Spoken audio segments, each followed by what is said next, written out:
Welcome to the Scientific Sense podcast, where we explore emerging ideas from science, policy, economics, and technology. My name is Gil Leisman. We talk with world's leading academics and experts about their recent research or general areas of topical interest. Scientific Sense is an unstructured conversation with no agenda or preparation.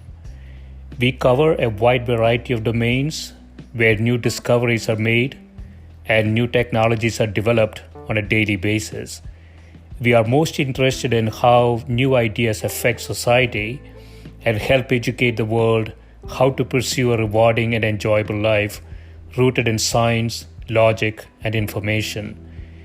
We seek knowledge without boundaries or constraints and provide unedited content of conversations with researchers and leaders who love what they do. A companion blog to this podcast can be found at scientificsense.com, and this podcast is available on over a dozen platforms and directly at scientificsense.net. If you have suggestions for topics, guests, and other ideas, please send them to info@scientificsense.com, and I can be reached at gil@epan.info.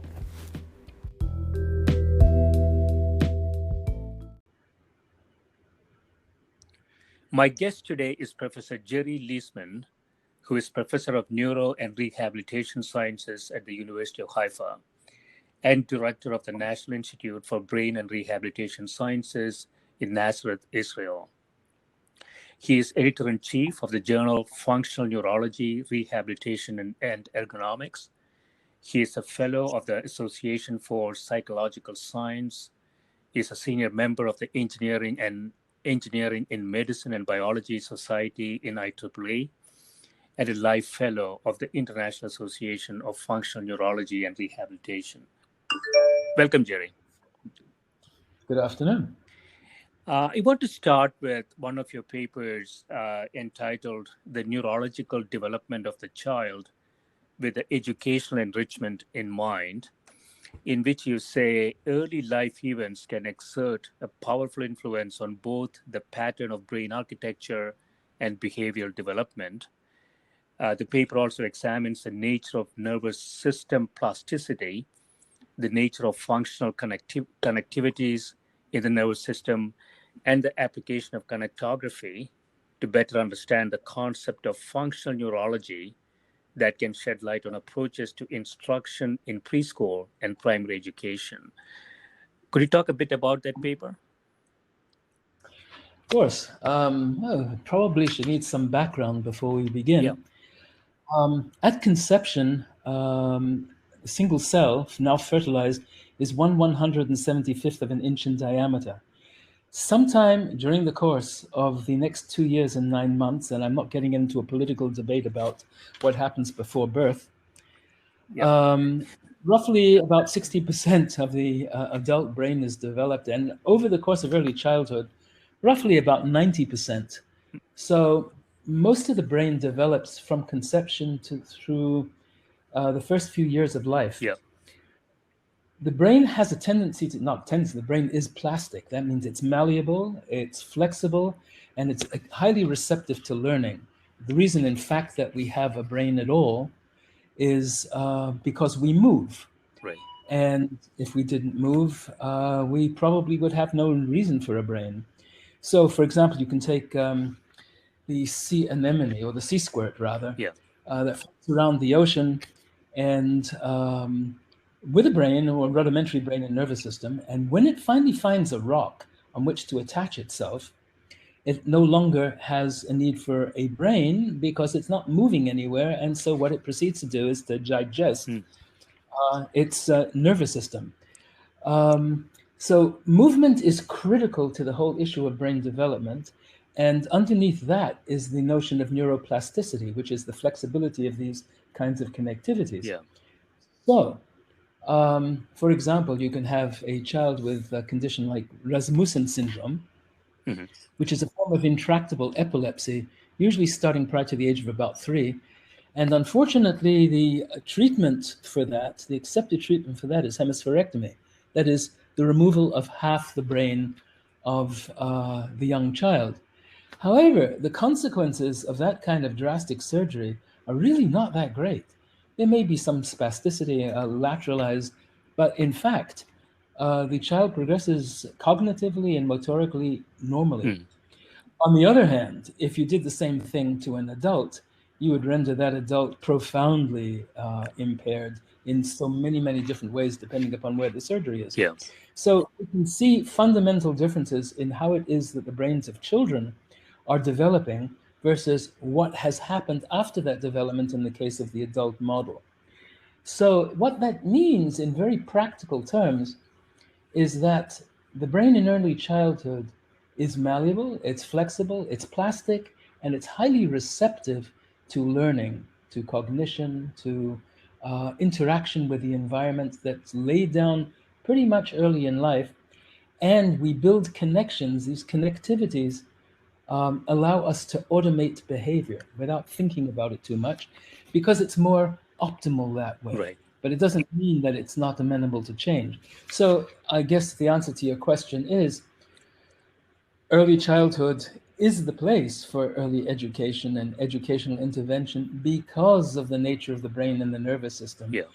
taking into account that movement and cognition interact with each other in profound ways. Yeah. So in computer parlance, would it be correct to say, Gerry, that the brain, the initial brain, has a very, very basic operating system, but it doesn't really have any applications on it, and essentially all the applications developed during that first 2-3 years are very dependent on what environment it's in and what kind of stimuli it gets, right?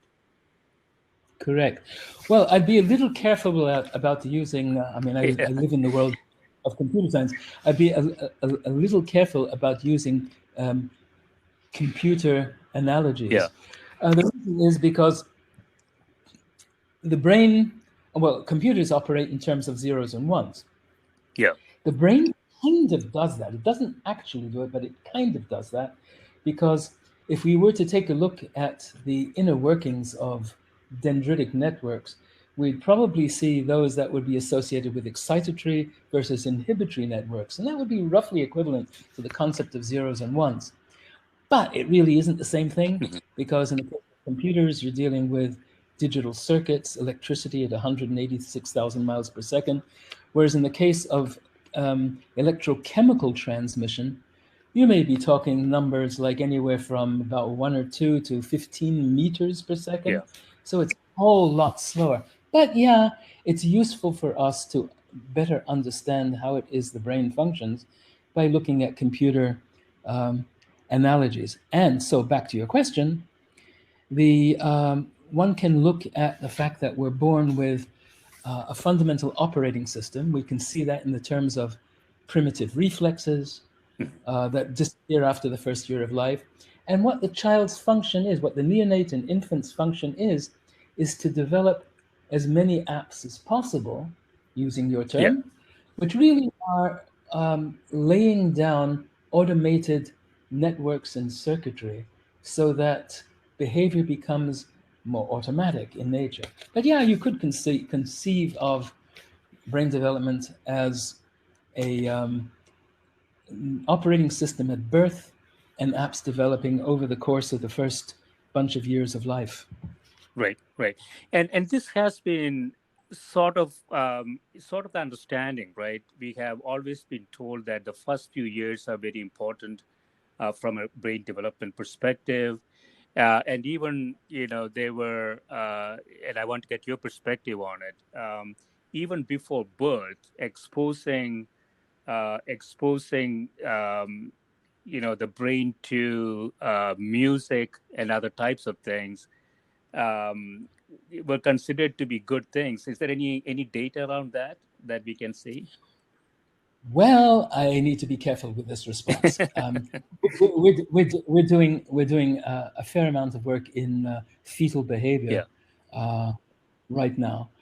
However, there has been some stuff in the call it relative pop literature, that listening to Mozart may have an effect on pushing the cognitive envelope of the developing fetus and ultimately neonate and infant. The answer to that one is there's absolutely no basis to come to that conclusion whatsoever. However, what we can do, and in fact what we have done, is we've looked at fetal responses using ultrasound means and other kinds of technologies to see how they respond to, let's take a look at music in general.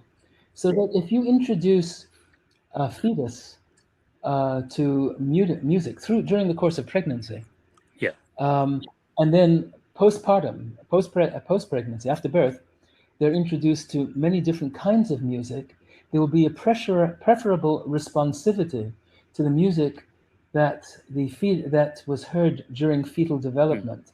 So there's something that's sticking in there. Also, mother's emotional state that's associated with elevated cortisol levels, that associated with stress, the stress of the mother, are also find their way into the fetus as well. So there's a lot that happens during fetal development, behaviorally and cognitively, that does play out later on. The literature is very conflicted on a number of things that relate, for example, to the sense of agency or action, where infants can copy a parent, but we really don't know if they're copying or if they were actually doing something like this during fetal development. And without getting into detail, it's complex. However, fetuses do learn. And so in general, fetal development as it relates to the cognitive part and what happens to the fetus from the outside environment to the inner environment is important. That's as it relates to cognition. As it relates to environmental stressors, and that's not just the emotional state of the mother, that's also toxicities of various kinds. There is a significant effect in fetal development that some people claim can lead children to the autistic spectrum, that might relate to long-term disabling effects behaviorally and otherwise. So fetal development is profoundly important for early child development. I wonder, Gerry, is there a downside also if early stimulus is forcing the brain to specialize? Would it sort of start the process of pruning and essentially, by birth you have more of a specialized brain? Would it actually start to lose some plasticity? I would say no, Okay. because the issue of neuroplasticity is something that, it's there, but the brain is growing. It's not decreasing in size. It's not pruning networks. So what I could say, and we have actually produced evidence to support this, is that the infant brain, like a 4 or 5 day old infant brain, is probably closer to an adult brain, and I'll explain, than it is to the brain of a child in middle childhood. And the reason is that in middle childhood, that's essentially the time when, actually, let me just change that a bit. I should say from preschool right to middle school, the brain is highly plastic, and there are many more neurons than are necessary. Right. And that we are now laying down during that period of life connections that will penultimately become automated. And the reason for automation is because that the energy capacity of the brain is highly limited. So you're going to be focusing on things, one needs to be focusing on things that require less energy. That's what attention is all about, actually. And as things become automated, there's that much less energy that's required. And it actually answers a problem that goes back a long, long time to the issue of localization of function, which is Broca in 1850 something or other. Had a patient he called Ta, who had damage to what has penultimately been called Broca's area, and that prevented Broca's patient from being able to speak. Upon autopsy, they found that area was damaged, My problem with that is, well, you can have a patient with damage to Broca's area post-stroke, an adult, and 6 months later, this person is talking. Yeah. So it kind of is a superficial. Neuroplasticity is possible, not possible. It happens throughout the lifespan, but the essential issue of child development is to lay down automatic networks to reduce the energy required to perform mental operations. But it does not necessarily mean that it's something that's locked down and is not changeable. Very far from it. So pruning actually is something that really starts happening post middle school or middle childhood, and bearing in mind that the teenage brain is kind of not exactly functioning with its frontal lobes the way it's supposed to. We know that from having children who have learned how to drive cars, and they were males especially, and if they were under the age of 26, actuaries, without knowing much about neuroscience, know that these guys under the age of 26 are more likely to have car accidents. So the insurance rates are higher.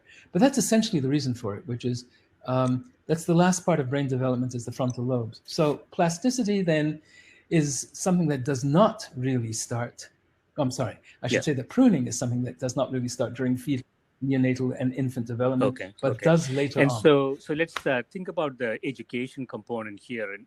So you say that basic principles have emerged that allow application to educational practice, especially in the early years from birth to 5 years, that place great responsibility for brain development in the hands of parents and early childhood teachers. And so really, even before going to school, there is a massive amount of brain development. And so interaction, social development, all the stimuli that is happening at that time all appear to be significantly important, right? Correct. And it's not just the environment, but also what you're actually interacting with. And once you are in school, how do you differentiate? So getting into school and that first 5 years of schooling, where do you see the emphasis has to be placed? Well, it probably would not be a bad idea for teachers to learn something about neurological development of the child. And I don't mean a course in Introduction to Psychology. I mean a course in applied neuroscience. Where do you place pictures on a page? What kind of colors do you use? How large should the print be? This is like more on the ergonomics side of things. Do you really want to have children sitting in a classroom for 50-minute sessions at a time when human capacity for information has a very steep decline over the course of the first 20 minutes after you introduce information?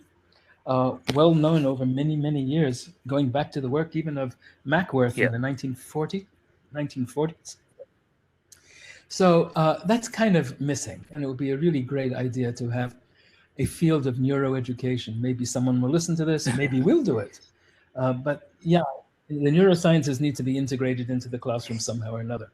Second important thing that relates to this, the same issue at hand, is probably best explained by indicating that motor function, the control of motor function, movement in particular, is located in the frontal lobes. And the frontal lobes, of course, are responsible for executive function, decision-making, suppression, actually, of emotionality, which youngsters kind of learn when they hit the age of 2, and they learn the magic 2-letter word no.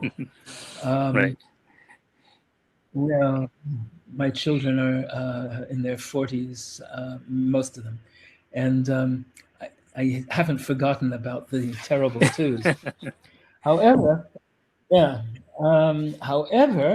what's critically important to indicate is that if we were to record cellular function in the motor strip of the brain during the execution of a movement, such as an arm reaching or kicking a leg, there's no activity. So what's controlling that movement? The answer is that the activity of the brain in the performance of a movement occurs during the pre and the actual planning of the movement itself. So the issue of organizing thoughts and cognition and planning, these are the kinds of things that teachers should be dealing with. First of all, kids need to move. Movement facilitates brain metabolism, and brain metabolism makes children learning ready. So not a bad idea to have them move. I'd love to see classrooms that consisted of desks and instead of seats, a treadmill. So the kids you'd be no ADHD if that would be manifested in the classroom in a situation like that. However, the point is that the function of early childhood education is to lay down networks, to to automate. There's nothing wrong with drill. And so the times tables or learning how to spell with repetitive kinds of things. Because all you're really doing is laying down automated networks, and that reduces the need for energy in the brain, and that then makes the brain available to learn new things with greater ease. So if we had more time, I'd love to expand on this. But the answer to your direct answer to your question is the neurosciences need to be integrated in very practical ways into classroom and curriculum instruction. Yeah, the connection between physical activity and cognition is a very important one, and I know that you have done a lot of work in this area. I also wondered, there could be some evolutionary basis for this, right? When we started off, probably the ones who are physically good, in terms of chasing down animals and hunting and so on, would have been selected. Only later on we had all these fancy apps. We haven't, had any need to think about general theory of relativity 50,000 years ago. So all these fancy apps we put on, it's sort of a later application, right? And so it makes sort of intuitive sense, at least to me, without knowing much about it, that physical activity could be inherently connected with cognitive capabilities of the brain. Well, of course, for a number of reasons. If without getting into politics, wrote a book, entitled "It Takes a Village to Raise a Child," and the point of that is that if you decide you're going to hunt family alone, you're either going to wind up seriously dead or certainly ineffective as a hunter. But if you do so, that is, if groups, then you're more likely to come back with, first of all, more food, feed the village, support your family as well as everyone else. It's a cooperative venture. A cooperative venture, you're going to need some way of communicating between members of that cooperative venture. And that would then indicate that there's a need for communicative skills. So we human beings have that in the form of verbal language. Whales, dolphins, well, essentially whales, do cooperative fishing as well. So they do bubbles, which serve as a kind of capturing device, almost like a net, to gather fish that they then share among themselves.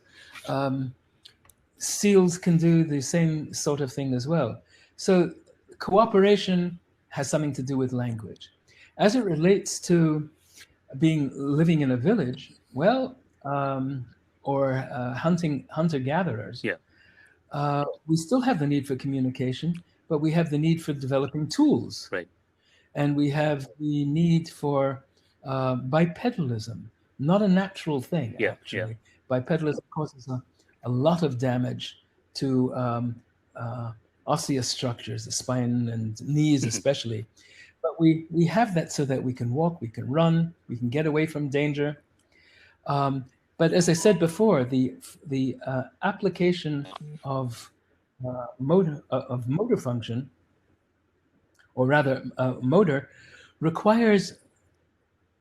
behavior, I should say, requires pre-planning. And if you're pre-planning, you're dealing with a cognitive skill. And cognition involves sensation, perception, thinking, language, memory. And all of these things are very much part of the issue of pre-planning a motor action. Have I seen this before? Is it dangerous? Oh my God, the last time I touched my hand on a radiator, I burned myself. I won't do that again. So cognition and motor activity interact, as I said at the outset, in profound ways, and you really can't have one without the other. Actually, there's an interesting anecdote, personally. I gave a lecture at Oxford some years back, talking about the thing that I do, which relates to movement and cognition and development. And about 50 minutes into the lecture, about 10 minutes before the end, I made the comment, if you don't move, you get stupid. And as soon as I said it, I knew, oh God, I made a profound error, because sitting in the audience was this guy in a wheelchair. I didn't recognize him at first, but it was actually Stephen Hawking. Right. And, oh my God, was I embarrassed by that comment. So I kind of jumped off the stage, and I apologized profusely about that comment. And he said, oh, please don't, because he actually agreed with me. And it took a while. He says that he played tennis every day, almost every day. And I was kind of dumbstruck. And then I realized that he was talking about cognitively or mentally, if you want to use that word. And I guess that's the point. That is, if you image movement, you're moving. Yeah.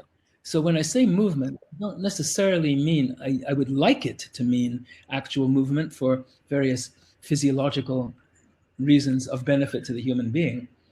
But it doesn't necessarily have to be. You can image it as well, and it will have a similar kind of effect. Right. Yeah, so you have some general views on education as well, which I fully agree with, and I want to explore this a little bit with you.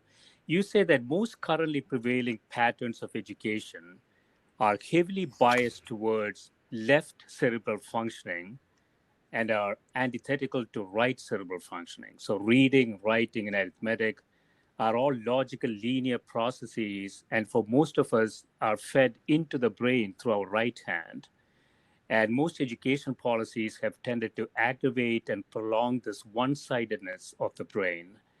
And you say that there is a kind of dampening down of fantasy, imagination, clever guessing, and visualization in the interest of rote learning, reading, writing, and arithmetic. And I think, this has always been a problem in my view, and this is going to become more of a problem in the future because we increasingly have technologies, artificial intelligence, robotics, that can do much of this linear processes lot better than humans.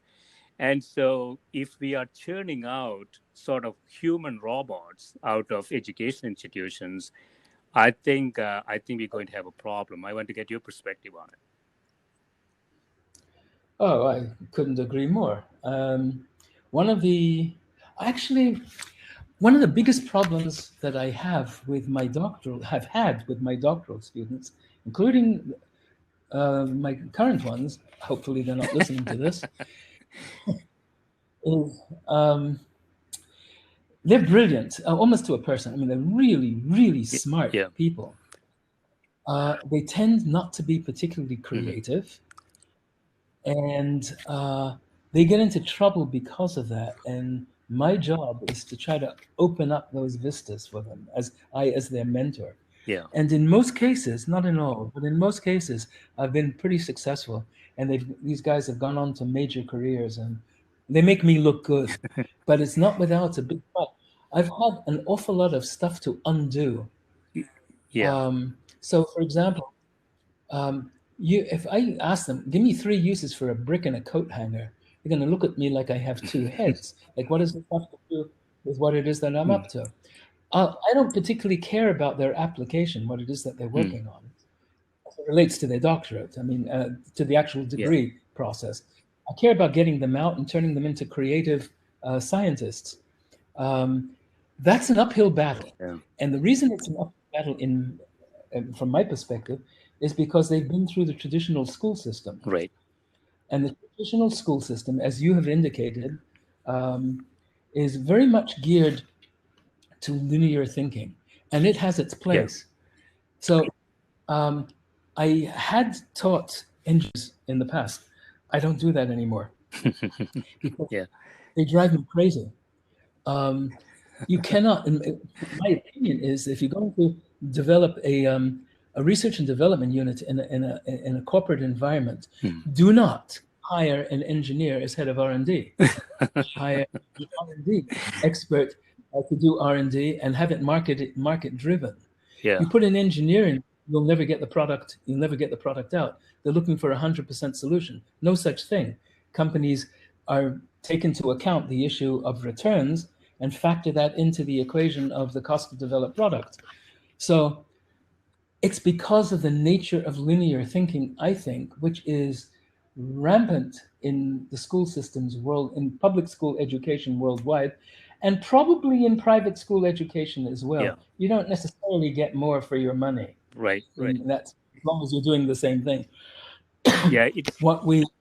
I'm sorry. No, I was just going to say, in corporate settings, as you know, what happens is, especially, engineering technology-driven companies, is that they're brilliant engineers, brilliant technologists, and to reward them for their performance, they get promoted to senior levels, which then requires, a set of skills that are much broader and less deep, if you look at it that way, right? And there is a mismatch of skills that get surfaced very quickly.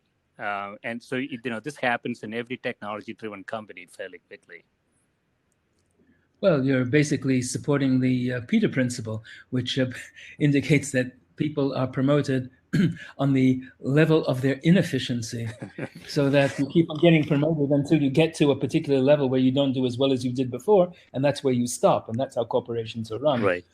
So you need just one more quick thing. So going back to the education system, what is your perspective? How would you, if you were to change things, and I'm not talking about actually high school even, I'm talking about, sort of undergraduate level education. What would you change there? How would you structure it to be more useful for the future? You're talking about on the college level? Yeah, the college level, yeah. Is it too late? Is it too late? No, it's never too late. It's just it's less efficient. But it's not too, because otherwise you're saying that you can't have an adult learner. Of course you can. I mean, there's so many ways of teaching. That I'm a higher educator. I'm not an educator. I mean, I don't have a degree in education. But as an applied neuroscientist, I look around and I see the things that my kids have gone through, that my students go through. So in answer to your question, first thing is, I think that it would not be a bad idea for college teachers to be required to learn how to teach and to learn, independent of discipline, something about the nervous system and how the neuroscience of learning happens. So there was something like that in the United States. I think it may still exist. A couple of universities had it, but it missed the mark as well. And that was the degree called Doctor of Arts, where the people, I know at Delphi University has something like that on Long Island in New York, where people were trained not in their disciplines necessarily. That was not the end result, but they were being trained as instructors, as teachers in a particular discipline. I don't think that answers the question either. I think that people who live the life of science need to know how to convey the science that is so hopefully passionate for them. Otherwise, why do it? To be able to convey it, knowing something about the tool skills necessary. In other words, if you're a scientist, well, as a scientist, my job is to do science. It's to communicate that science. It's to teach about that science, and it's to train a new generation of scientists. All of it can be stated in one word, and that's communication. And in order to have effective communication, either in written form or verbal form or in any other way, what you really need to know is to know how to communicate effectively. And so if any person gets hired, incoming faculty anywhere, then I think that they should be sitting for a semester or 2 semesters as part of their workload in a course in neuroeducation, teaching them how to teach, Right. how to prepare lessons, how to organize their thinking, and how to communicate effectively. And I think that would solve a lot of problems. But if you're dealing with things like affirmative action, sorry for the political thing, I'm old enough to not care. And I think it's a disgrace. And the reason I do is because you can't throw people into the water and expect them to swim. So they need support, and they're not going to get the support from current faculty. Maybe in education, maybe not, but in scientific fields, absolutely not. In my experience with numerous degrees over a 20-year period, I think I could count on the fingers of one hand the number of professors that I had 50 years ago who actually impacted my life and actually taught the material in a way that would really stick without my having to go over it again and again and again and again and again. So I think that's a simple, direct, and appropriate and actually not an expensive solution to make a difference, especially with people who are academically on the borderline. Yeah. And investment in things like that would go a long way Right. in righting many wrongs. Yeah. So, in addition to the process of teaching that you described, Gerry, it also seems to me that we need sort of a content redesign, right? You talked about, the real emphasis placed on sort of the left hemisphere areas. And if you go through a very systematic prescriptive education, your right brain is sort of sleeping for 20 years. And it's really difficult to wake that up after a long time. And so, it seems to me that we need not only the process change, but also the content. What exactly are we focusing on in education question? What should we be focusing on? Well, we could be focusing on the same things we've always been focusing on, the material itself. Yeah. The I don't think is the material. I think everybody can learn physics. I think everyone can learn everything, or mathematics. It's just a question of how long it takes. Yeah. That's the intrinsic skill of somebody. But everyone can learn. If somebody has a problem, or they think they have a problem, excuse me, with mathematics, that it doesn't work for them, that's not a learning disability. There's no such thing as a learning disability. It's a teaching disability. Because you can get a seal in a circus to play on a keyboard instrument, and you surely can get somebody to learn mathematics. Depends on how you teach it. Yeah. And the same thing with just about any discipline. Oh, I don't like history. Well, why don't you like history? Why? Well, if you don't know about history, like, why are terrorists running around the planet, especially blowing things up in Europe? Do you not have a context? You not have a context for that? Well, maybe 7th century Islam took over Europe, and then the Ottomans subsequent to that, and then they were removed. Well, you now have a context for why people may feel however it is that they feel, rightly or wrongly. But I'm not interested in history. Well, why are you not interested? Because it goes back to our original argument, which is you're not communicating in an interesting, stimulating way, in a way that the human brain can memorize. Yeah, the word is memorize. To be able to form circuits, optimized circuits, and therefore automatically retrieve information in a way that's expedient. Right. Yeah, I want to touch on one other area that I find fascinating in your paper, and that's about language.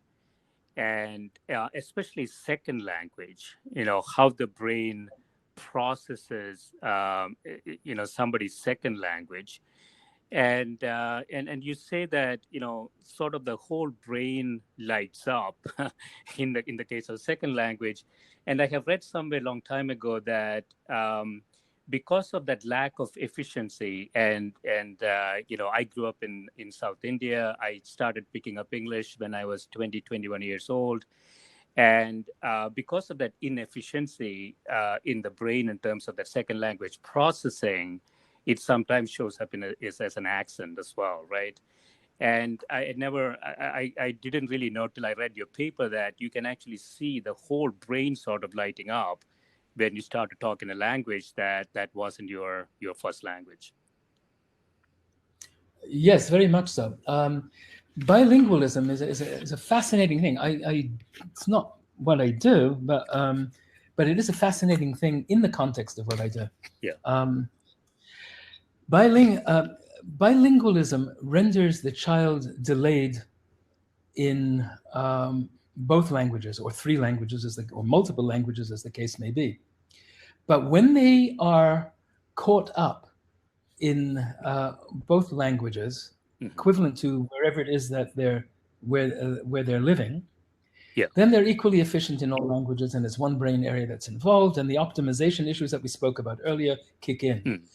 But later, after the issue of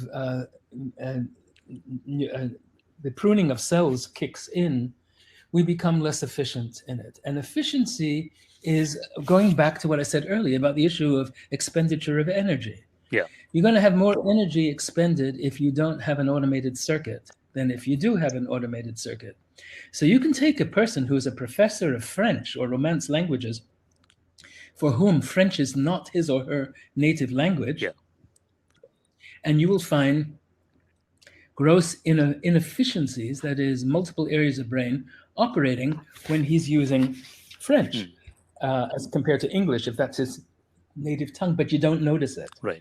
And the reason you don't notice it is because although he's delayed in processing, it doesn't come out in any practical way, but it's there. And if you learn a language, any language, and another one on top of it, another and another, and makes no difference how many, and you do so in early childhood, yeah, it will stay with you for forever, because you're automating it, and automation is now a function of localization of function. right. But localization of function in a particular brain region does not mean that that's the area of the brain that has to control it. Not at all. You can teach blind people how to read by hearing. Right. You can teach blind people how to read by putting a probe on the tongue that transduces the printed word into electrical signals that would stimulate penultimately the visual areas of the brain. Yeah.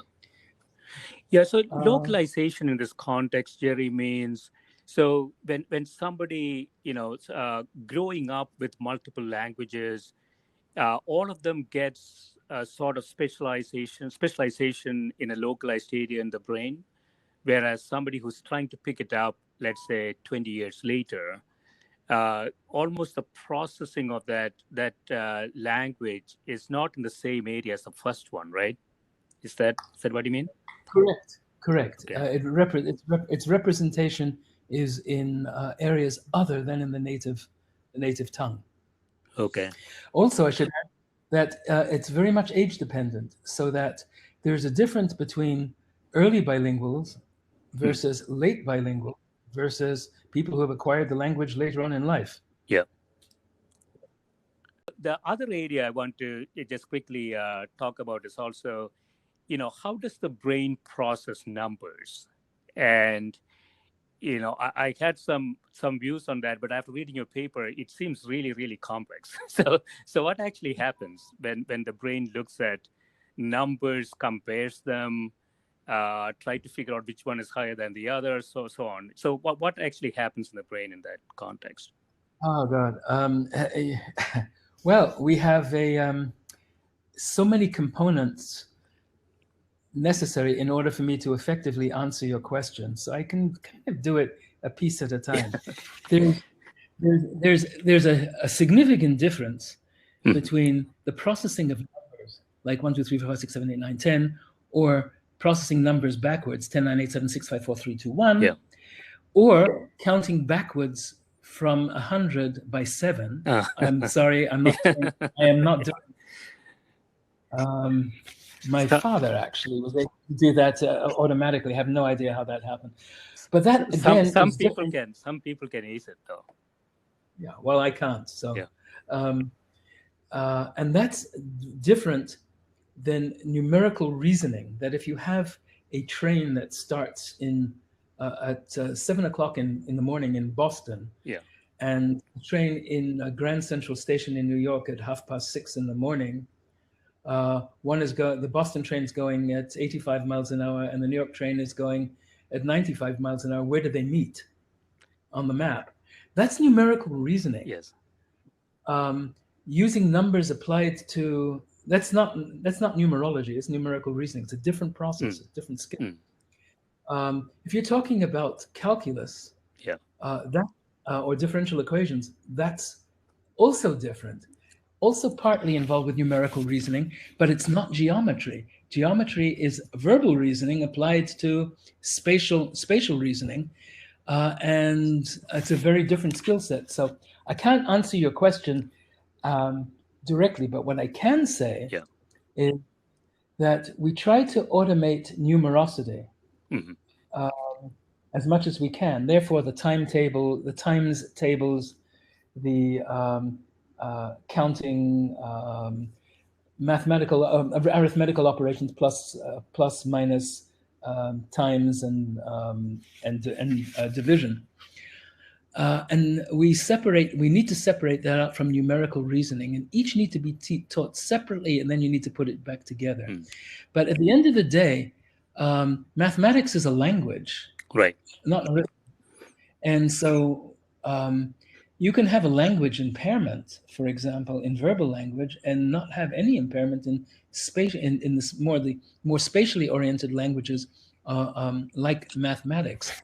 In fact, sometimes they do go together. So you can have, for someone, for example, on the autistic spectrum, who, in the case of Rain Man, for example, could drop matches on the floor and you know exactly how many. I have no idea how that happened. Or on what day of the week will the 3rd of July in the year 3042 happen? There's an algorithm in there. I have no idea how they process it that quickly.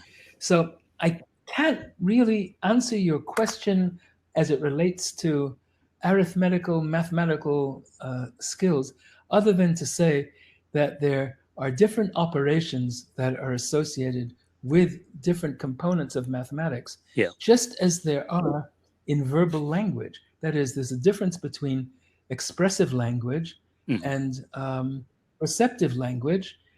And I'm sorry for evading the answer to the question. I know I'm doing that, but I'm trying to make a point, and the point is that it's so much easier to understand a foreign language than it is to speak a foreign language, because it's a different set. So it's by the same token, it's very different reading music than repeating music, then playing a musical instrument, then singing.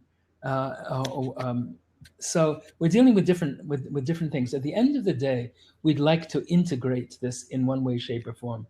And that gets us back to our original discussion, which is, how do we teach youngsters and an understanding of neural networks? And by that, I mean not artificial neural networks, but actual neural networks, is something that a teacher needs to be playing with. And that is associated with drill, repetition, organization, creativity, the basic skill sets, and memory. Finding ways of putting it all together.